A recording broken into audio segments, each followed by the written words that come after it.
teacher in Dublin, but your summers are in Kilkenny. Do your summers still revolve around sport? I watch a lot of sport. I play a lot of golf now since I'm not playing hurling anymore. Enjoying the summers. Go to a few concerts. Just saw one last weekend there at the Stone Roses in Mary Park. So enjoying the time off. Do you ever wonder what the summers would be like if you're still playing with Kilkenny now? No, because I kind of know what that was like. Tough going in there, and but look, it was great to be involved in with such great teams with Kilkenny. But I've wore the shirt. I'm just enjoying my own freedom now. You grew up in Ballyhale and were tipped as somewhat of a child prodigy to lead Kilkenny to great things, which you managed to do. Who were your biggest influences in hurling growing up?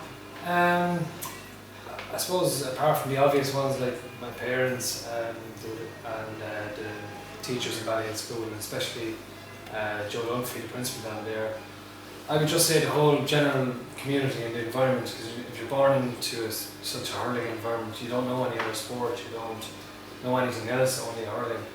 And I suppose you could say the same about any part of Kilkenny. If you're born into Kilkenny, it's the number one sport. A bit like being born in New Zealand with the All Blacks. Just the general environment around you and the people in the parish. They say hindsight is 20/20 and perspective might come later on. You've out of the game with Kilkenny now about 5 years. Do you still feel like it was the right decision to walk away when you did? Absolutely, yeah. That's the way I felt at the time, and I would have absolutely no regrets about it. And I'm just grateful that I was involved in winning, at least one in Ireland. I always said I wanted to win one in Ireland, one senior Ireland with Kilkenny. I did that, and many more. So.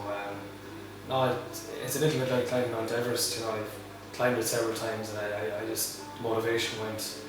I didn't see the point in trying to climb it again. Did you feel like you got much support from the GAA or the GPA or anyone after you walked away, or were you? Good question. I think one of the best organisations in the country is the GPA, and they, no matter what you want, like if you wanted to set up a business or get them to prepare a CV, or if you had any problems or anything, the GPA was always there. And I was a little bit surprised that Brian Cody, he was always seen anti-GPA because they're such a good organisation. Now, in fairness to Kilkenny County Board, has always been very good as well. If you're involved as an inter-county hurler, you'd always be really looked after well.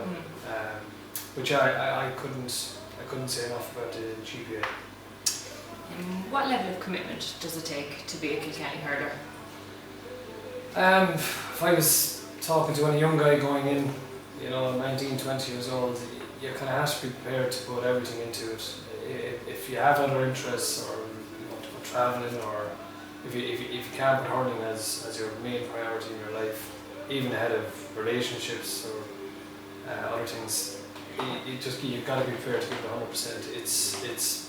It's a full-time job, obviously without getting paid, but that's what it takes to hurl inter-county these days, hurling or football, or rugby.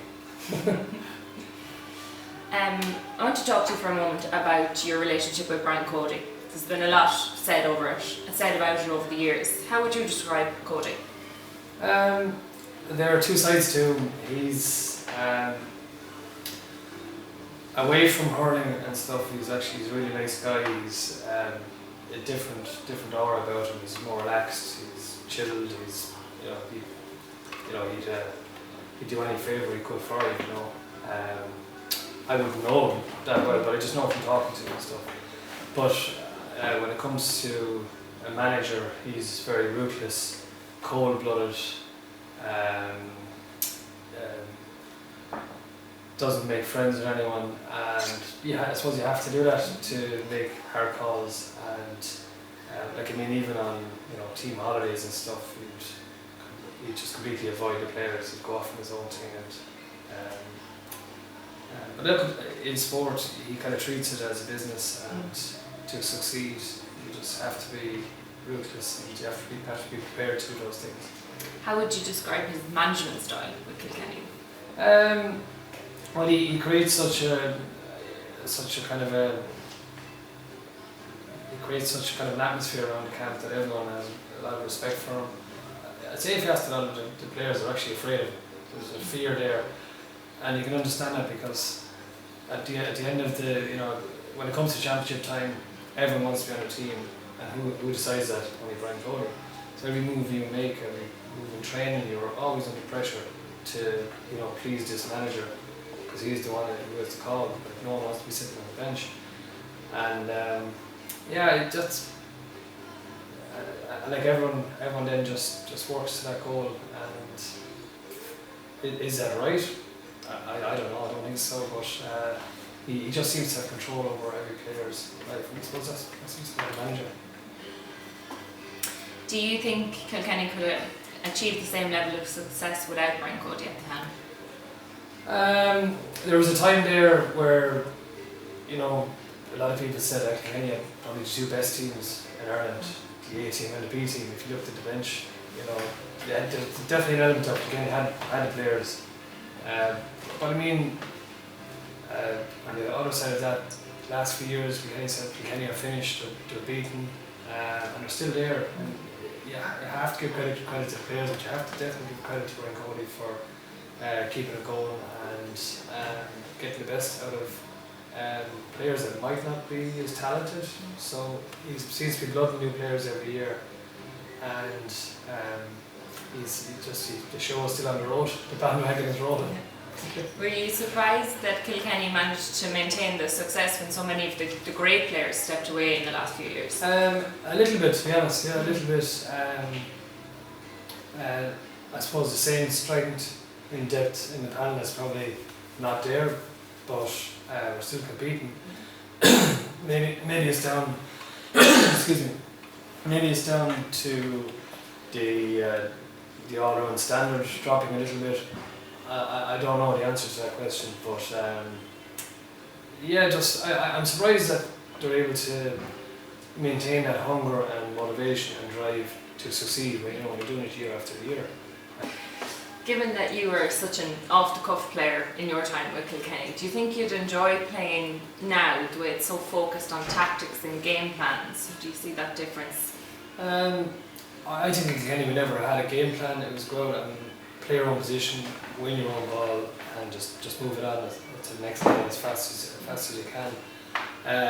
Nowadays, players are maybe fitter than it just seems to be evolving the whole time. Yeah. Levels of fitness, and you'd wonder how far that can go, before players just completely burnt out.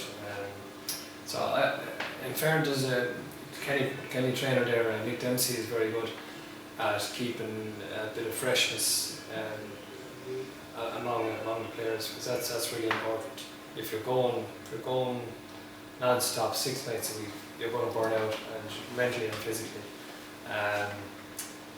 But no, I've never. Hurling is just a simple game. It's a tough, natural game based on instinct. But I've never read into tactics too much. You just play it on instinct. You can't tell a robot how to hurl. Obviously, captaining the team in 2008 was probably a highlight for you. But what's your favourite hurling memory with Kilkenny?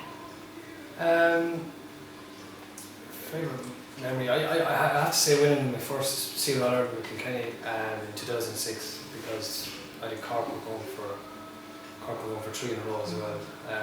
But just now, it was always something I wanted to do, and we did it on that day. And we were actually underdogs on that day, so that was probably my favourite memory with Kilkenny. My favourite hurling memory was just playing underage. I remember we won a Fail in the Gael under 14 down in Wexford and in Escorty. So just looking back, just all underage was always just about enjoying the hurling, and just as it came to senior level, and you have to take it serious, but it's nearly got over the top. If you could turn back time, do you think you'd do anything differently after 2008? Absolutely not, no regrets. No. Good. How hard did you find it being made a sub after always having your position starting on the team?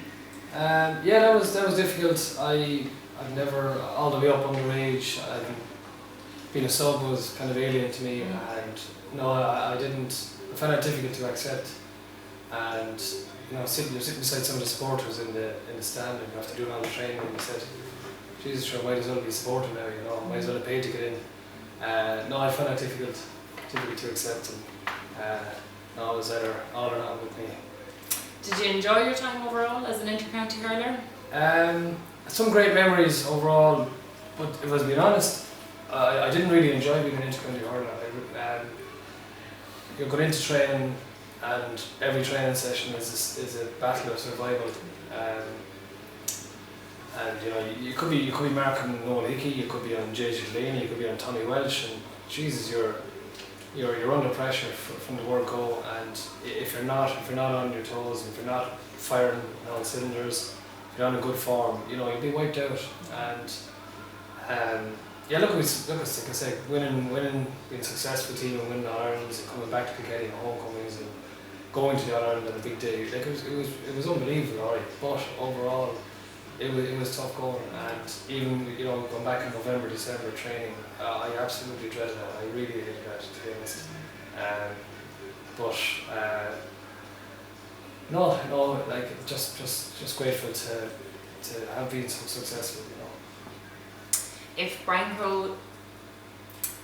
Cody rang you today to become a selector in the Kilkenny backroom team, would you have any interest in that? No interest at all. I wouldn't have any interest in management or being a selector. I train a schools team in Dublin, all right.